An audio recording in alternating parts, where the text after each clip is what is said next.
Olá, está começando agora mais um MPC em Foco, aqui pela sua TV Cidadã, canal 35.2 e também pelo YouTube, nos canais TV Cidadã Alagoas e MP de Contas de Alagoas.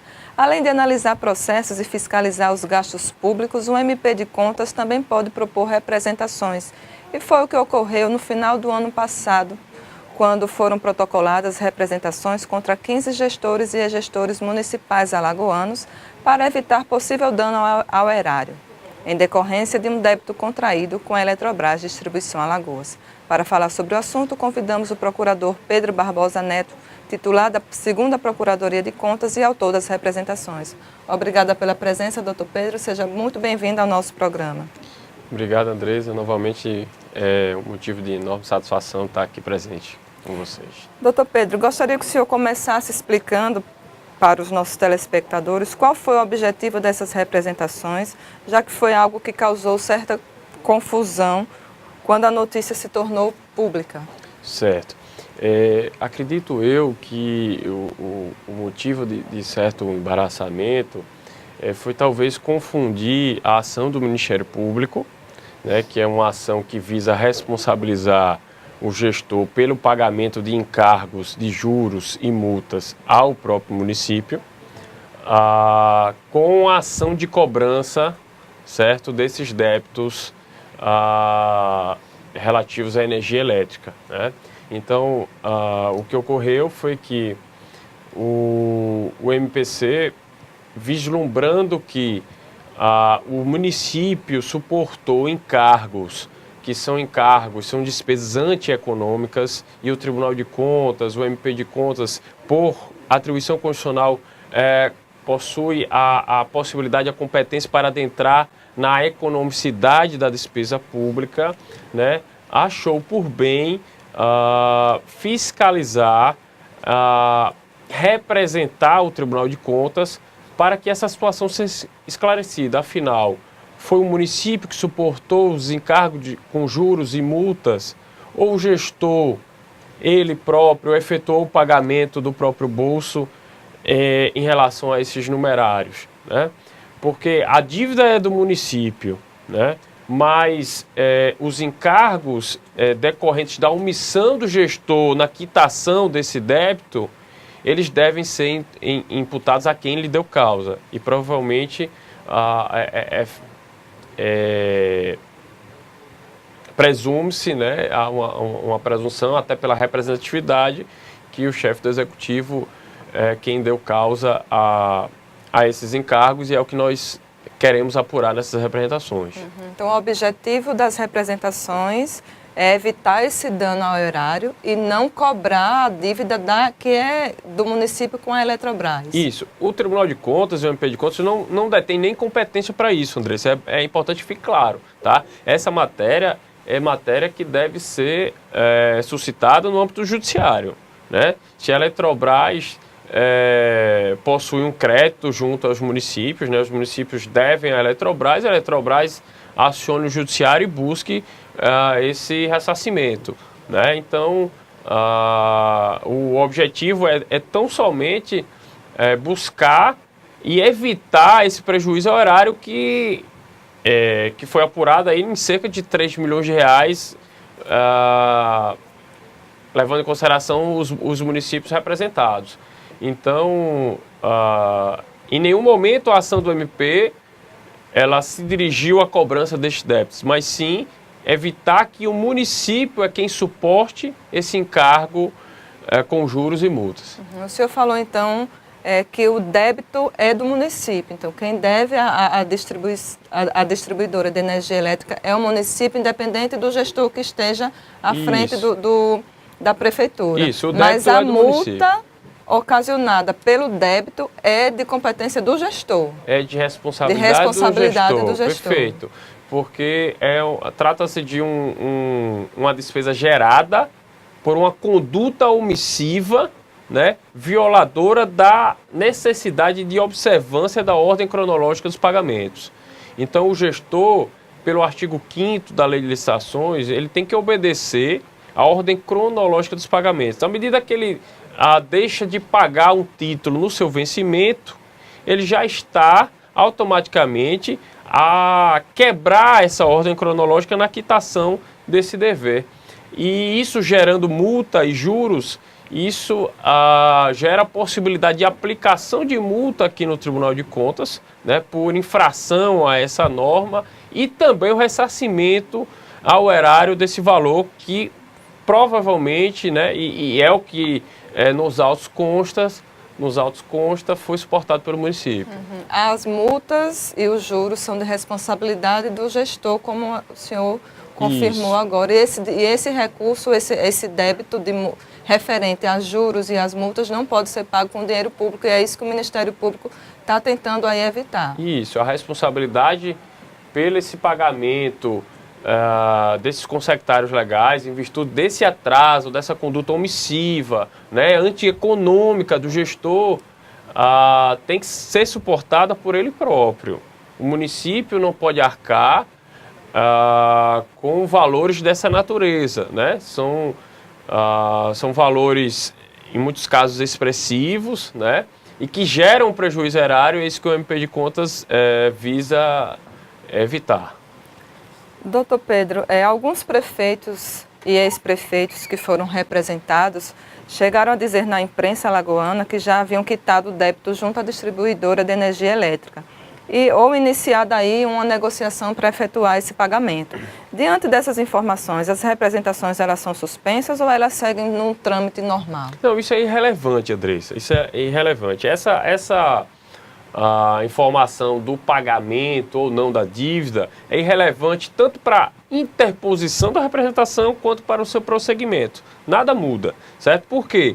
Porque o pressuposto, né, o fundamento de agir, melhor dizendo, para essas representações não é a existência da dívida no momento da sua interposição, mas sim que o município tenha suportado, em razão de uma dívida que um dia foi existente, o pagamento de multa e juros. Ou seja, suportou o município o pagamento de juros e multa em decorrência do atraso no pagamento do débito principal, no caso, em encomenda de energia elétrica, ainda que a dívida tenha sido quitada, a interposição da representação, ela possui fundamento e deve-se dar prosseguimento para que o gestor seja responsabilizado e esse valor pago a título de multa e juros seja ressarcido aos cofres públicos.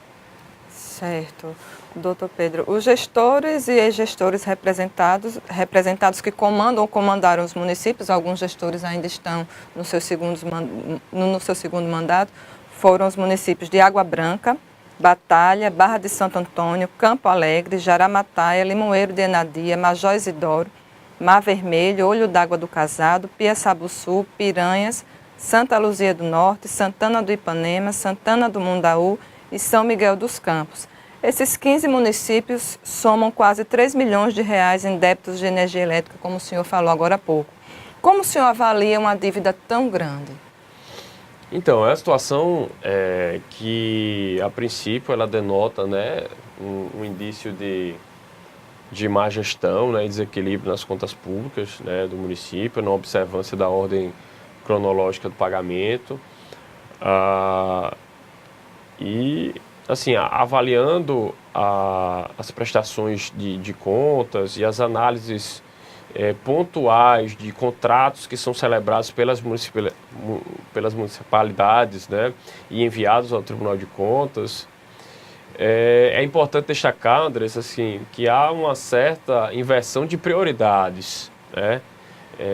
Nós verificamos contratações muitas vezes vultosas com combustíveis, com locação de veículos, né, e outras séries de contratações que, se comparadas ao pagamento e fornecimento de energia elétrica, tornariam, assim, perderiam uma certa legitimidade, né? E me parece que os municípios não deixam de honrar com as suas obrigações frente aos fornecedores de combustíveis e locadores de veículos, né? Então, o fornecimento de energia elétrica é vital, né, para o o funcionamento da máquina pública e para o bem-estar da população. É uma situação que precisa ser realmente reavaliada pelos gestores alagoanos no sentido de prestar atenção, dar pontualidade e importância ao pagamento desses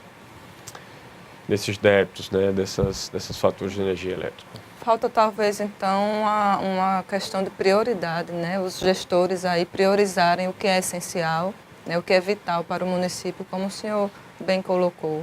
Essa é uma situação que precisa ser reavaliada. Doutor Pedro, essas denúncias que chegaram ao Ministério Público, que aí se tornaram representações, né, foram convertidas em representações, essas denúncias chegaram ao Ministério Público por meio da própria Eletrobras, não foi isso? Isso, a Eletrobras nos procurou, salvo engano, em 2015, informando uma série de municípios, inclusive é importante fazer o registro, que essa é uma situação generalizada, não só os municípios jurisdicionados à minha Procuradoria de Contas, à segunda Procuradoria de Contas, mas as demais procuradorias, né? Inclusive, tenho notícias de colegas que tenham impetrados as mesmas representações, com o mesmo objetivo, né? A primeira PC, salvo engano, e a quarta Procuradoria de Contas. Então, esse número de 15 gestores e gestores representados é ainda maior? Ele é ainda maior. Precisamos fazer uma apuração, um levantamento de dados, números, mas é certo que há outras ações do Ministério Público com esse mesmo viés, com esse mesmo objetivo.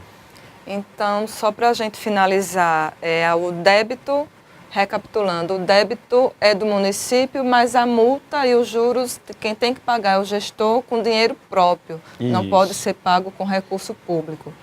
E mesmo diante das informações de que alguns débitos já foram quitados ou estão aí em negociação, as representações elas vão seguir o trâmite normal e no momento oportuno esses gestores terão oportunidade para se defender e aí comprovarem, né? Isso, o gestor ele pode apresentar defesa e deve apresentar defesa, em homenagem contratar ampla defesa, o Ministério Público pede que os gestores sejam citados, né? E aí eles podem apresentar suas razões, né? Inclusive razões excludentes, né? Justificativas que possam ser inclusive acolhidas no sentido de justificar o atraso, eventual atraso, né, no pagamento desse débito, né? Havendo, claro, justa causa para isso, né? Insuficiência de caixa, por exemplo, enfim, desde que demonstrado nos autos, né? Então, recapitulando, como você disse, o débito é do município, né?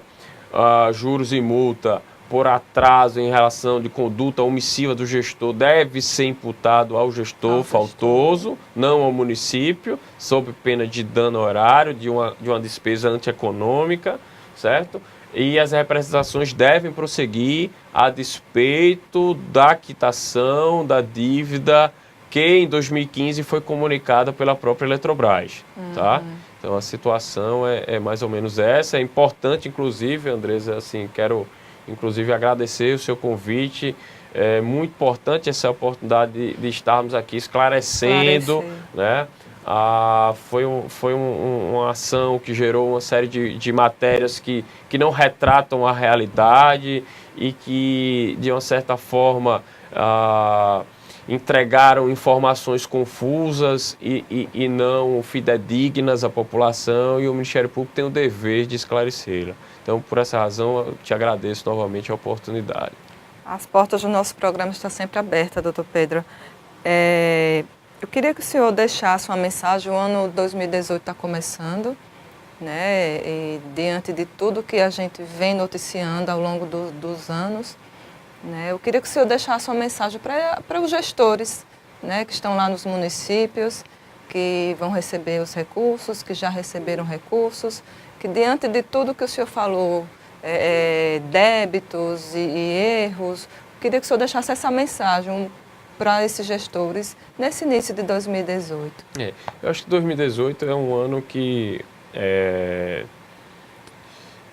nós estamos imbuídos de uma melhor fiscalização, certo? Eu acredito que, e isso eu falo pela minha procuradoria, e os números demonstram isso também no nosso balanço geral. O Ministério Público vem dando conta da quantidade dos processos que adentram nos gabinetes, né? E falamos sobre isso recentemente com o doutor Enio. Com o doutor Enio, né?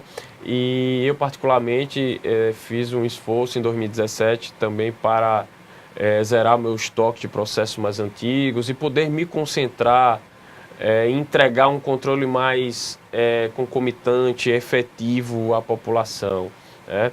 Então, a mensagem que eu posso passar aos jurisdicionados, aos gestores, é de que o Ministério Público ele visa tão somente o interesse público. O Ministério Público ele está preocupado com o bem-estar da sociedade. O Ministério Público ele é um advogado da sociedade. Então, toda a ação do Ministério Público ela não visa punir o gestor A, B ou C, mas ela tem como principal móvel o resguardo do interesse público, o resguardo do patrimônio público. O Ministério Público quer ver o Estado de Alagoas com índices de educação melhorados, os municípios com uma certa independência em relação aos repasses do Fundo de Participação dos municípios, com a verdadeira autonomia financeira. Então, esse é o desejo do Ministério Público. O gestor não é adversário do Ministério Público, o gestor é parceiro do Ministério Público na implementação de todas essas medidas. Está dado o recado então, doutor Pedro. Muito obrigada pela sua participação. Até Obrigado uma próxima vocês, oportunidade. Muito obrigado. O MP de Contas dessa semana está chegando ao fim. Acompanhe também o Ministério Público de Contas nas nossas redes sociais, através do YouTube, Facebook, Instagram, Twitter e também no nosso site www.mpc.al.gov.br. Até mais!